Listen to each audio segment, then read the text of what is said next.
she was warned before she married what the nature of being Harry's wife and part of the royal family would be, and the nature of how she ignored all that advice. For two reasons. One is she really did believe she could do what she wanted. And secondly, I don't believe she ever intended to stay. She always intended to take the title, take the connections and get back to California. What if the royal fairy tale the world once embraced was never the complete story? And what if the headlines, the emotional interviews, and the carefully polished image only ever showed the surface while something far more complex remained out of view? Because the deeper people begin looking into the story of Meghan Markle and Prince Harry, the more layered and complicated that picture starts to become over time. What initially appeared to be a modern royal romance has gradually shifted into one of the most discussed and controversial chapters the royal family has faced in recent decades. And for some people, that shift raises questions that go far beyond what was originally presented. Meghan Markle arrived in the public eye as a breath of fresh air, a confident outsider who many believed could bring a modern perspective to the monarchy. But for critics, the story quickly began to feel less like a fairy tale and more like a carefully managed brand shaped around media attention, dramatic headlines, and ongoing public battles. Prince Harry, once widely respected for his military service and dedication to royal duty, now stands alongside her in a very different role, openly challenging the institution he grew up in and sharing deeply personal claims about life behind palace walls. Supporters argue that the couple are finally speaking their truth, while critics say the narrative continues to shift, raising new questions each time another interview or documentary enters the spotlight. And now Tom Bower is stepping back into the spotlight, drawing attention to details from Meghan Markle's past that he believes were overlooked when the world first embraced the royal romance. She flirts openly with other men. Who does not want to inherit a mess. He wants the stables cleaned. He wants Andrew out, and coming on to Harry and Meghan, I think for them now in Montecito is a moment of grave concern, because stripping the royal family of titles was unheard of in our lifetimes for hundreds of years. So what exactly does he claim to have uncovered, and why do some people believe these details could change the way the entire story is understood? Before we go deeper into that, make sure to like the video and subscribe, because what comes next is where the story starts to take a more unexpected turn. The influence of Princess Diana's legacy continues to hang over this narrative, shaping how many people interpret what they see, almost like a comparison that never fully disappears. And this is where the conversation becomes more complicated, because for some critics, it no longer feels like a story about outsiders challenging the system. Instead, they argue it has evolved into something else entirely. And that was very critical, because at that moment last year, she was about to promote her Netflix series and didn't want to firstly be seen with Harry, and secondly didn't want to go somewhere where she'd appear cheap. At this point, many of those voices suggest that Meghan and Prince Harry are no longer seen as figures pushing against the monarchy in the way they once described, but as part of a situation that has become one of the most talked about controversies connected to it. Instead, critics argue that they continue using the institution in a different way, reshaping the narrative through emotional interviews, high-profile appearances, and ongoing PR efforts, while still benefiting from the same system they publicly criticize. And the more they speak, the more the public begins to question the consistency of that story, because what once looked powerful to many now feels, in the eyes of critics, like something slowly losing its impact under constant scrutiny. But what Tom Bower has recently pointed to takes the conversation in a direction that many did not expect from the beginning. According to his perspective, Meghan Markle's connection to Princess Diana was not only about admiration. Meghan didn't like the surname Mountbatten Windsor. If you remember, in her first lifestyle series with Meghan with Them Forever, she says to Carling that her surname isn't Markle but Sussex. And she was desperate to get it. She said, we never had a proper surname. Of course they did. He suggests it may have been more strategic. While the world remembers Diana for her compassion and the challenges she faced, Bower argues that Meghan closely observed that public image, paying attention to details, expressions, gestures, and the way certain moments resonated with audiences. In his view, it wasn't just appreciation. She wanted wealth and she wanted fame. And she targeted. There's no doubt she targeted. It was observation at a deeper level, almost like studying how a powerful public presence is formed and understood, and how elements of that image could be reflected within her own story. But this is where the reaction becomes much sharper, because many people point out that genuine emotion is something that cannot simply be recreated, and once that idea takes hold, every detail begins to be viewed differently. Every smile, every carefully held expression, Every moment that appears timed for impact starts drawing attention, not in the way it might have before, but in a way that raises more questions. They want to hide their secrets, and I just love digging away to find out what they don't want us. And instead of creating sympathy, some viewers respond with skepticism, feeling that what they are seeing appears too controlled or too deliberate. At the same time, Prince Harry also becomes part of that conversation, because rather than separating his mother's legacy from the present narrative, critics argue that it has become intertwined with it in a way that feels uncomfortable to some observers. For them, the legacy of Princess Diana begins to feel less like something personal and more like something being referenced within a broader public storyline. And that shift is where the tone changes. Because what might have been intended as a tribute is, in the eyes of critics, interpreted differently, with some suggesting it comes across less as remembrance and more as positioning. To tell the truth, I spoke to very few friends of Meghan because she put a fatwa on anyone talking to me who she could. So I sent off dozens and dozens of emails to her friends, and most of them didn't even reply. From that perspective, the idea that Meghan Markle could step into a similar symbolic role is seen not as a natural evolution, but as something that feels constructed rather than organic. Instead of reinforcing the respect that Princess Diana had earned, critics argue that the comparison only made the differences stand out more. And once that line was crossed, the situation began to feel less like a tribute and more like a public spectacle that continued growing and becoming harder to ignore. But as Tom Bauer describes it, the focus on Diana was only the beginning. According to his perspective, the next part of the story moves into far more controversial territory, connecting to rumors that have continued circulating online for years. While the comparisons to Diana already sparked debate, the discussion around Meghan Markle's earlier connections within elite social circles created an even stronger reaction. We can't ignore them if they keep popping up doing stuff like this. That's the thing. We're kind of in a mutually abusive, toxic relationship, aren't we? The media and Harry and Meghan, because they keep doing stuff wanting attention. Then they get quite adverse reaction most of the time. Then they react really badly to the reaction. And so it goes on. Well, what it really boils down to is the threat they offer. If the threat was punctured, which I hope my book will, Bauer does not avoid that controversy. He points toward claims that Meghan reportedly tried to distance from public attention, including references to images that have circulated online showing her in high-end environments alongside wealthy and influential individuals. According to those discussions, these moments were not framed around major acting success at the time, which is exactly what led some observers to question how those connections formed and what they represented within the broader timeline of her rise. Instead, critics argue that those environments operated differently, where influence, presence, and networking carried more weight than traditional auditions, and that perspective is what leads some observers to question whether Meghan Markle followed the same path as others in the industry. and I do think that Sussex Overdrive is unbelievable, but I mean, I don't think that he's going to get back. From that point of view, they believe she moved through circles where connections could accelerate opportunities in ways that are not always visible to the public. And that is where, for some, the fairy tale narrative begins to lose its clarity. The idea of a fully self-made rise starts to face more scrutiny when people revisit older photos, past rumors, and stories that continue resurfacing online over time. And within that conversation, Prince Harry also becomes part of the discussion because many assume he is aware of those claims, yet continues to present their story in a way that emphasizes a more traditional romantic narrative. That contrast is what keeps the debate active because it places two very different interpretations of the same story side by side, leaving audiences to decide which version feels more consistent. But for many critics watching from the outside, the situation appears far more complex than the polished version of a royal romance because the narrative being presented doesn't always align with how they interpret the timeline. They continue to argue that the real point of this debate is straightforward, suggesting that Meghan Markle's rise in Hollywood was not primarily driven by auditions or standout acting roles alone, but that access may have played a significant part.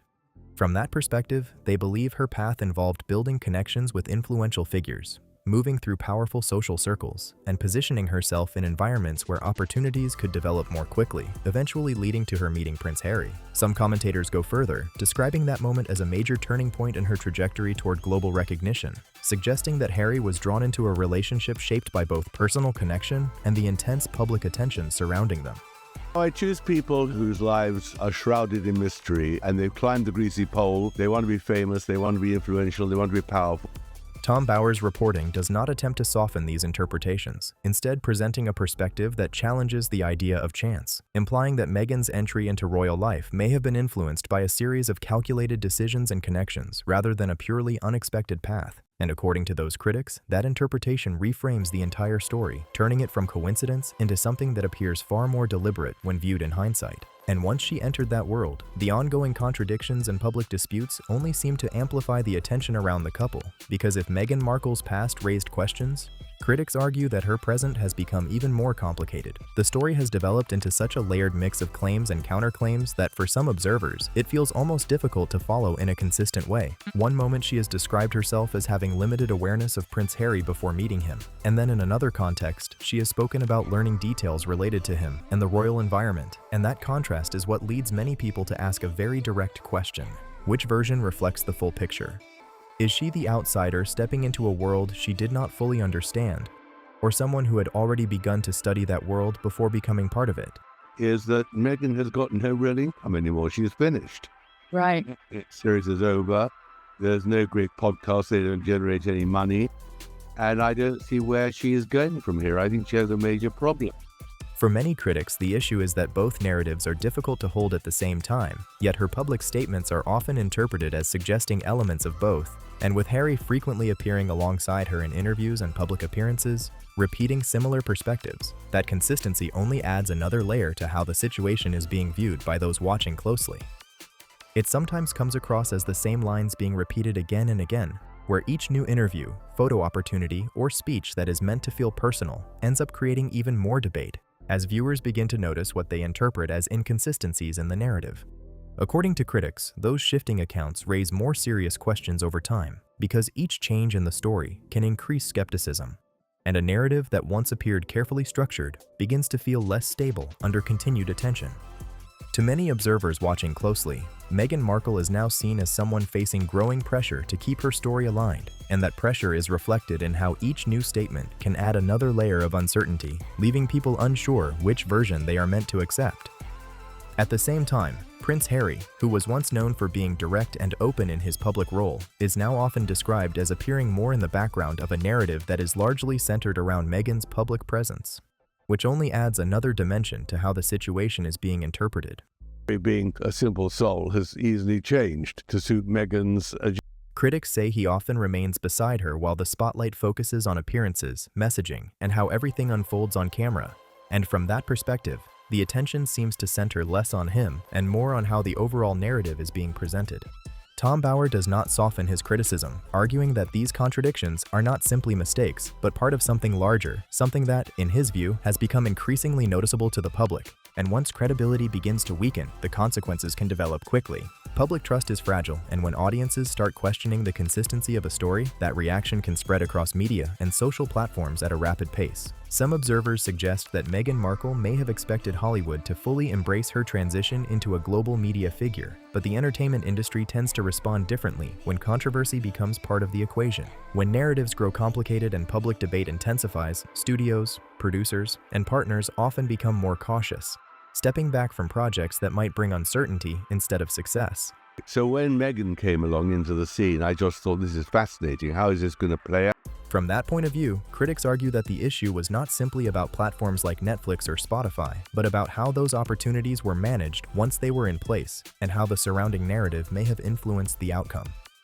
What could have been groundbreaking projects ended up receiving mixed reactions, with some viewers expressing that the content leaned heavily on personal grievances, contradictions, and narratives that felt closer to extended personal conversations than the impactful productions many had expected. In an industry that often embraces comeback stories, critics argue that Meghan Markle's repeated attempts to reshape the narrative may have had the opposite effect, creating more skepticism rather than rebuilding momentum around her public image. Prince Harry, his heart seems to have softened, or there's been some sort of evolution.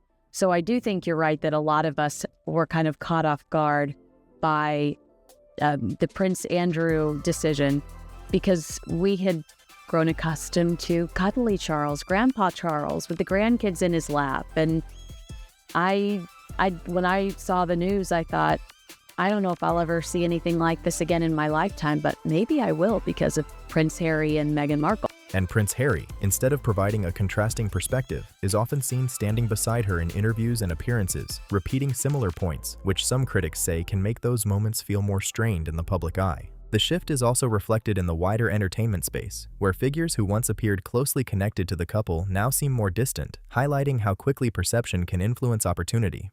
In that environment, reputation plays a central role, and once public sentiment begins to change, partnerships can fade just as quickly. And that's what she used as a weapon at the time. So there were quite a few things about her personal life. I'll work them into another book, actually. At the same time, Meghan has continued to present herself as a strong advocate for change and as a confident public voice, which adds another layer to how her evolving image is being interpreted by different audiences.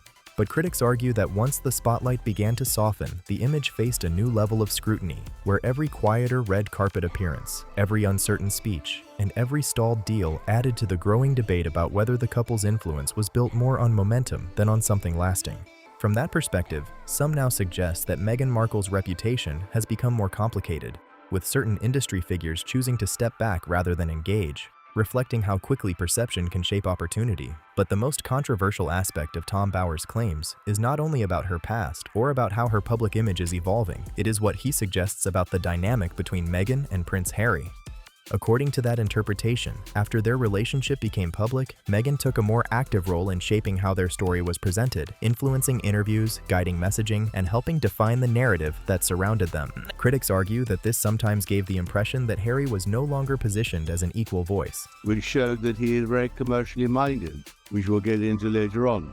Which makes it impossible for him. And of course, Meghan wouldn't come back to Britain. But instead appeared to repeat similar points across different appearances, which in their view created a noticeable shift in how he was perceived. And from that perspective, a prince who was once widely recognized for his military service and independent public role began to be seen through a different lens as the narrative around the couple continued to evolve. He began to look different in the public eye, and instead of the confident figure many people remembered, critics say Prince Harry started appearing more frustrated, more defensive, and increasingly drawn into the couple's ongoing media battles. Tom Bower's portrayal suggests that many of the public moments people saw, from photo opportunities to hand-holding appearances and emotional interviews, were carefully managed in order to maintain a specific image. According to those critics, that approach kept Meghan Markle at the center of the spotlight, while Harry gradually appeared to move further into the background of the overall narrative.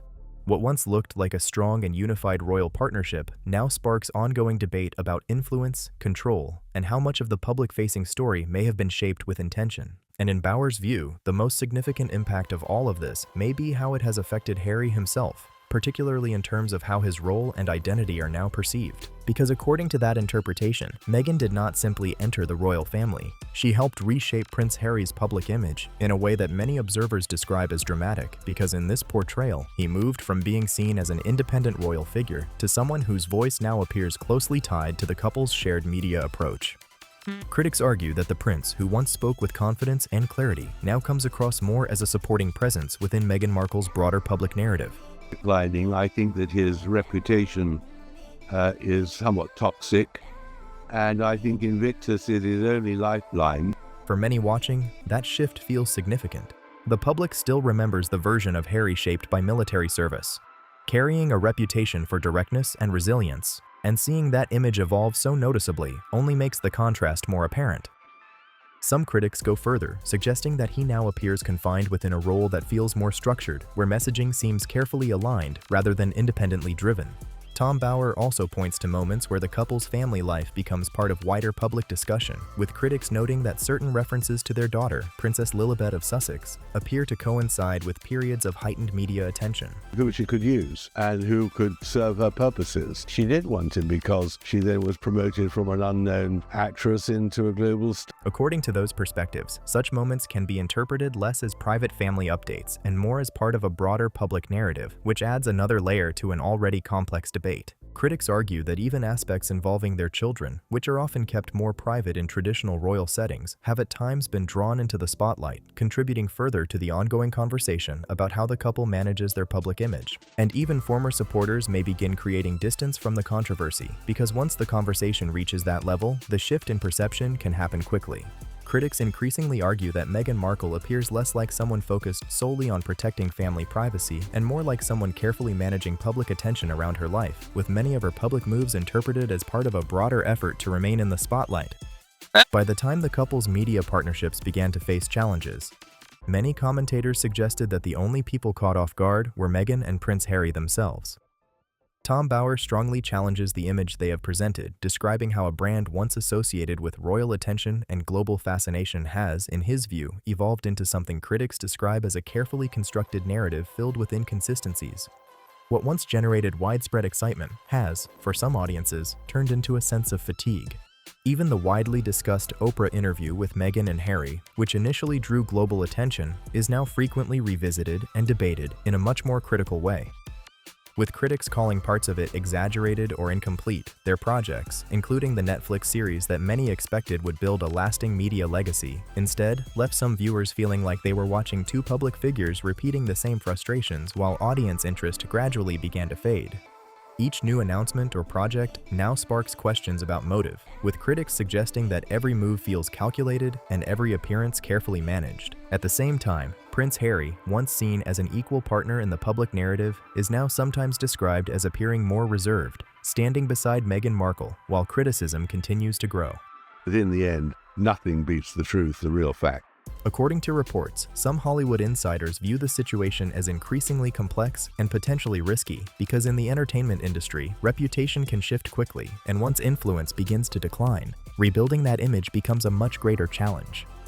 Tom Bower presents his criticism directly, arguing that Meghan does not reflect the modern version of Princess Diana that some supporters once envisioned. Instead, critics suggest that her story has evolved into something else entirely, interpreted by some as a cautionary example of how ambition and image building can become difficult to manage when public perception begins to shift. When people strip away the glamour, the emotional interviews, and the constant media battles, critics argue that the picture begins to look very different because instead of the bold royal outsiders they once presented themselves as, some observers now see two public figures struggling to maintain relevance while their carefully built image faces increasing scrutiny. Tom Bower's claims challenge the narrative of Meghan Markle as a misunderstood figure, and in his portrayal, she appears more like a strategist navigating a narrative that has become difficult to control. At the same time, critics say Prince Harry no longer comes across as a prince leading a major shift within the royal world, but instead as a supporting presence within the same public storyline that continues to unfold. For many viewers, the fairy tale image has faded, and what remains, according to critics, is a story shaped by branding, media strategy, and the risks that come with building a global image that begins to show signs of strain under pressure. But the conversation surrounding Meghan is far from settled because ongoing discussions, resurfacing rumors, and circulating images continue to fuel debate and speculation even now. And then gets a sort of success, not just people like Meghan, but also often very controversial and inverted commas criminal businessmen or politicians, or all the other people I've read, or the music people. I mean, I do find people who climb the greasy pole and junk victims on the way and are ruthless in their ambition fascinating. And I think that is what makes Meghan fascinating, because in the end, there are very few women who were D-list actresses who were really completely unaccomplished, but who in the end have perfected an image. And it's got to be said, I mean, if 75% of people disapprove of her in polls, 25% do approve of her. And now it's your turn to weigh in. What do you think about the full picture and the claims being discussed? Drop your thoughts in the comments, and if you found this breakdown interesting, make sure to like, subscribe, and share it with others who are following this story. This is Palace Loop, where the story goes beyond the surface.